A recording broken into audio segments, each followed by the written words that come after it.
नमस्कार, मैं पुष्पेंद्र पांडे। अब मैं आपको बताता हूँ कि ग्रहों को शांत करने के लिए हमें कौन कौन सा तिलक और कैसे तिलक लगाना चाहिए। मान लीजिए किसी के जीवन में उसको आत्मसम्मान नहीं मिलता है, सम्मान नहीं मिलता है, नौकरी में उन्नति नहीं है और सरकारी सेवाएं बाधित हैं, तो यानी कि उसका सूर्य जो है वो कमज़ोर है। उस इंसान को ऊर्ध्वपुंड लाल रंग का तिलक सीधा लगाना चाहिए। हमेशा अपनी मध्यमा उंगली से अपने ऊपर तिलक लगाइए रेड कलर का। फिर आप देखेंगे कि धीरे धीरे आपको सूर्य का प्रभाव मिलना शुरू हो जाएगा और आप जीवन में उन्नति करना शुरू कर देंगे।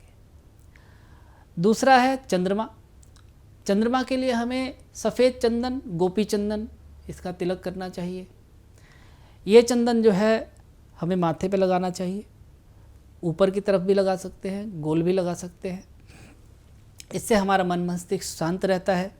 और किसी को जैसे कंसंट्रेशन नहीं होता, कंसंट्रेशन की प्रॉब्लम होती है, तो उसे वाइट चंदन लगा करके, गोल वाइट चंदन लगाना चाहिए और थोड़ा मेडिटेशन करिए। इससे मेडिटेशन भी बहुत अच्छा होता है। तीसरा है हमारा मंगल। मंगल के लिए हमें नारंगी रंग का सिंदूर होता है, उसका तिलक जो है ऊर्ध्वमुख ऊपर की तरफ लगाना चाहिए। इससे हमारे ज़मीन जायदाद से रिलेटेड जो प्रॉब्लम्स होती हैं वो सॉल्व होती हैं, हनुमान जी की कृपा रहती है और रक्षा होती है। फिर हमारा आता है बुध। बुध जिसका ख़राब होता है उसको पढ़ाई में बाधा आती है, उसके जीवन में जो व्यवसाय है उसमें बाधा आती है और वो अपनी बात अच्छे प्रकार से किसी के भी पास रखने में असमर्थ होता है। उसके लिए हमें अष्टगंध का तिलक अपने माथे पर ऊर्ध्वमुख करके लगाना चाहिए। फिर गुरु। अब जिसका गुरु की प्रॉब्लम है, गुरु की कमी है, यानी कि उसके ज्ञान में कमी है, उसको जो है मान सम्मान, धन दौलत, ये सब ऊंची शिक्षा ये नहीं मिलता है। गुरु जो है कहीं ना कहीं संतान का कारक भी है, संतान का सुख भी देता है, तो उसको हल्दी का या पीले चंदन का तिलक अपने माथे पे ऊर्ध्वमुखी लगाना चाहिए। अब आता है शुक्र। शुक्र जो है कमज़ोर होता है तो ये वैवाहिक जीवन में उथल पुथल मचाता है। प्रेम संबंध, विवाह के जितने भी प्रॉब्लम्स होते हैं गृहस्थ जीवन में, उसका कारक जो है यही है। इसके लिए हम आपको बताते हैं कि लाल रंग का चंदन ये आप अपने माथे पे ऊपर की तरफ लगा के और उसमें 2 दाने अक्षत के ये माथे पे लगा दीजिए। उसके बाद शनि, राहु और केतु। जिसको शनि परेशान कर रहा है, शनि की 7.5 है या ढैया है या राहु और केतु से ग्रसित है, उसको धूनी का या फिर कंडे जो होते हैं गोबर के उपले, इनको जला करके भी आप भस्म तैयार कर सकते हैं और उसको तिलक के रूप में लगा सकते हैं माथे पर। त्रिपुंड भी लगा सकते हैं और ऊर्ध्वमुख भी लगा सकते हैं। तो इन तिलकों को लगा करके आपके जीवन में आने वाली अनेक प्रकार की परेशानियां स्वयं ही दूर हो जाएंगी। लेकिन इसके साथ साथ आपको कर्म भी करना है, भगवान की शरण में भी जाना है।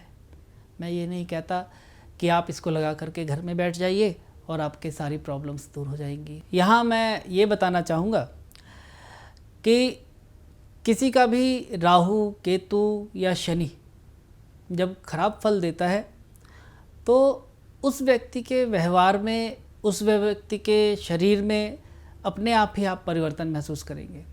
पहला तो आप देखेंगे उस व्यक्ति का जो चेहरा है वो मुरझाया सा रहेगा और चाहे वो कितना भी सेंट पाउडर लगा ले, उसके चेहरे की जो आभा है वो डाउन हो जाएगी। दूसरा आप देखेंगे कि उसका बात करने का तरीका भी बिल्कुल ही डाउन रहेगा और वो अपनी बातें भी किसी को नहीं समझा पाएगा। ज़्यादा चिड़चिड़ापन होना, ज़्यादा गुस्सा आना और किसी की कही हुई बातों को बीच में काट करके बोलना, ये राहु का काम है। वो अच्छी शिक्षा नहीं लेने देता। इसलिए आप लोगों को मैं बताना चाहूँगा, जिसको भी अपने ये लक्षण दिखाई दें या फिर अकस्मात रूप से आपको कोई लॉस हो रहा है, अकस्मात रूप से आपकी जॉब जा रही है, तो आपको कुछ नहीं करना है। कंडे का भस्म बनाइए, उसको शिव को अर्पण कीजिए और उनको लगाने के बाद अपने माथे पे लगाइए और शिव गायत्री का जाप करके 108 बार अपने कार्य को जाइए। धीरे धीरे ये प्रॉब्लम्स जो है दूर हो जाएंगी। ये तो रही तिलक के बारे में जानकारी। अगले एपिसोड में मैं आपको कुछ और जानकारियों के साथ मिलूँगा। तब तक के लिए धन्यवाद। नमस्कार।